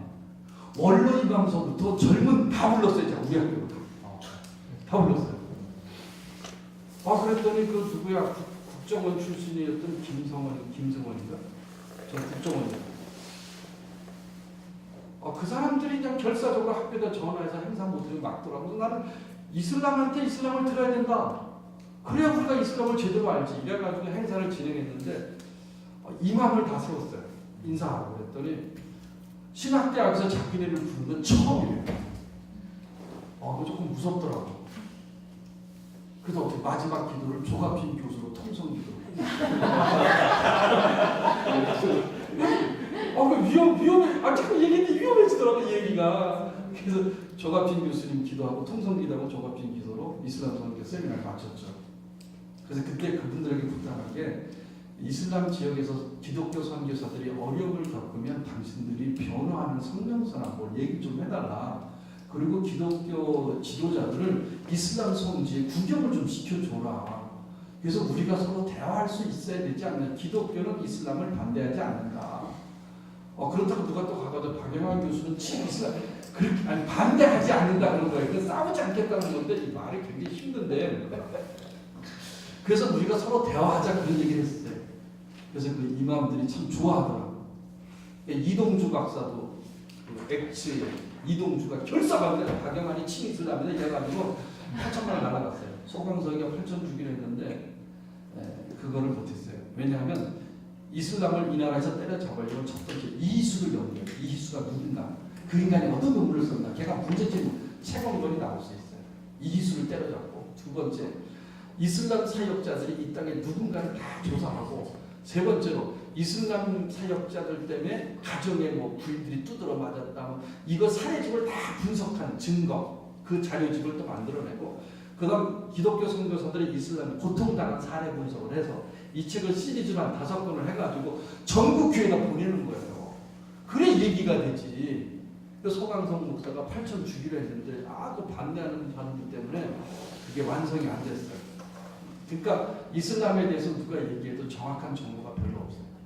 이걸 일단 50명의 교수가 이걸 해보려고 했는데 못했어요. 실패했는데 그런 것들이 우리에게 필요하다. 시리아를 지금 가서 공부하고 젊은 사람 그리고 시작해요. 여러분 4, 5년 만에 할 수 있어요. 그리고 돌아와서 기독교에 대한 자료 같은 걸 공개해도요. 상당한 효과가 있어요. 왜냐하면 5년 안에 그런 인간 절대 안 나와요. 이건 박영환 교수만 생각할 수 있는 거예요. 그러니까 딱 집 싸가지고 다마스커스 대학 가가지고 시리아 기초반부터 들어가는 거예요. 거기서 공부해요. 그렇게 해서 습득하면 여러분들이 5년 뒤에 권위자가 될 수 있어요. 아무도 안 배우니까. 여러분이 대충 해도 아무도 공부 못해요. 그렇게 해서 시리아에 있는 자료들만 발굴해 놓고 죽어도 그 다음 팀들이 그렇게 되면 시리아로 유학 가는 사람은 지금 영국이나 미국이나 독일로 유학할 필요 없어요. 특정 지역으로 유학하는 건 상당히 중요해요. 공일주 이수 체험거리가 다 어디에? 이스탄불 대학 출신들이 아니에요. 걔네들이 잡잖아요. 그러니까 지금 떠나라는 거예요. 졸업하고 나서 지금 가면 안 되고. 그러니까 졸업하고 그런 대로 젊은이들은 뚫고 들어가서 결혼해서 들어가서 거기서 작업을 해요. 아니면 시리아 여자하고 결혼을 하든지. 아니 인생은 잠깐이에요. 주를 위해서 이슬람 여자들은요. 이슬람 사역을 위해서 유럽의 지도자격인 젊은 남자들하고 결혼을 해요. 그리고 자식을 이슬람화 시키는 작업을 해요. 이슬람 애들은. 근데 기독교는 왜 안 돼요? 할 수 있단 말이에요. 그러니까 이 시리아 여자를 한 명에서 3명 정도 얻어가지고 1시리아, 2시리아, 3시리아 그쪽에 섭렵해서 4명까지는 부담될 수 있어요. 지금까지는 다 농담이었습니다. 그러니까 부인하고 결혼해서 한 명이 4명 안 됩니다. 그러니까 해서 그 시리아어에 능통한 학자들이 이제 나와야 되지 않느냐는 생각을 해봐요. 그게 한국 기독교가 세계적인 기독교가 될 수 있는 중요한 기독교 명문대학 바로 그런 길을 가는 거예요. 그래서 우즈베키스탄이나 카자흐 이 지역에 기독교 서적이 뭐가 있는 걸 찾아내야 돼. 역사적으로. 지금 독일도 못하고 영국도 못하고 미국도 못한 거예요. 그걸 여러분이 들어가면 세계적인 사람들이 여기 와서 배우려고 그러죠. 우리한테. 그런 역사가 일어날 수 있어요. 공일주를 보세요. 공일주. 그래서 지금도 터키에 공부하러 간다면 전장학 준다는 사람도 있어요. 터키에서 좀 공부 좀 해봐요. 이슬람. 여러분 이집트에 가면은 유명한 그 이슬람 대학교가 있죠. 거기 입학 요건에는 뭐가 되냐면요. 꾸란을 처음부터 끝까지 외워야 입학이 된대요. 처음부터 끝까지 외워야 입학. 근데 그렇게 해서 들어간 사람들이 수없이 많다는 거예요. 그럼 우리 성경을 다 외운 사람 입학한다. 들어오겠어요? 들어오기 전에 반대로 그거 외울 필요가 있네. 이렇게 하고 인간들이 몰려들 거예요. 근데 거기는 그 대학의 이슬람 대학의 학장의 말이 그 이집트 대통령의 말보다 더 권위가 돼요.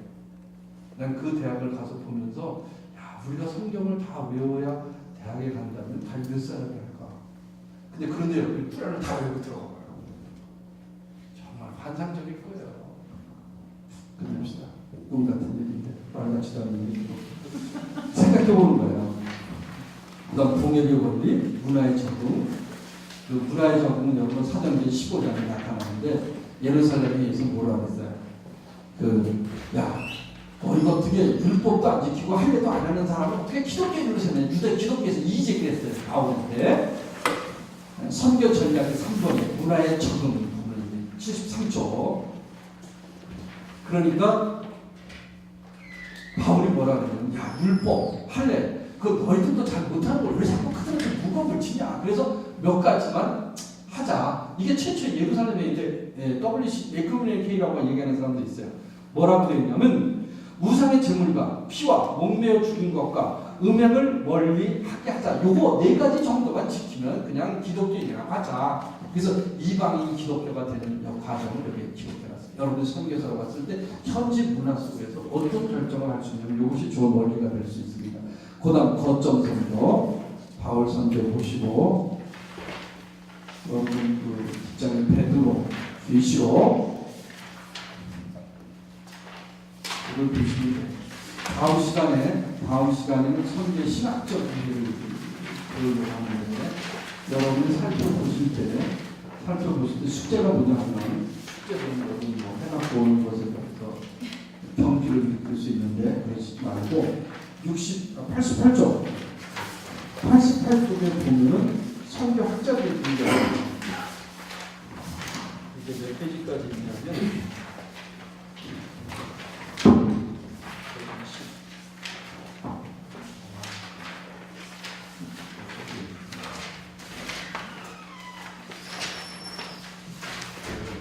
와, 154쪽까지 있어요. 거기에 선교학자들이 쫙 등장해요. 그 선교학자들, 그 선교학자들의 이름 밑에 밑줄을 쳐요. 자로 제가죠. 자, 그냥 그러면 막 그러니까 자로 이렇게 대고서 밑줄을 쳐봐요. 그러면 선교학자들이 거기 다 들어있어요. 88쪽에서 154쪽까지 보면 선교학자들이 있어요. 153쪽이겠죠. 153쪽. 학자들 이름에다 밑줄을 치면 이 학자들을 우리가 빨리 하고 지나갈 거니까 여러분께서 거기에 관심을 가져주면 좋겠습니다. 154. 이름은 153쪽까지 있어요. 오늘 수업은 이걸로 마치려고 합니다. 다음 시간에 올 때까지 선교의 신학적 이해를 여러분 준비해 오시면 돼요. 그 다음에 숙제가 이제 다음 주 중간고사 봐야 된다는 얘기예요. 그러니까 다음 주 중간고사를 안 보는 대신에 28일 날 이제 28일 오실 때 20 며칠? 29일에 그날 오실 때 여러분 우리 중간고사가 책 검사한다고 그랬죠. 책을 보여주시면 책으로 제가 채점을 할 테니까 2주 동안 여러분 책에다 열심히 적고 색칠도 하시고 요점 정리도 하시고 책을 제가 볼 테니까 그걸로 여러분 중간고사 채점을 할 테니까 여러분 준비를 해오시면 되겠어요. 책에다가 이름을 꼭 쓰시고 책을 걷고서 지금 볼까 생각을 하고 있어요. 그러니까 다음 주 오실 때는 책에다 놓고 가시다 이렇게 생각하시면 되겠습니다. 채점을 할 때 준비하시면 되죠.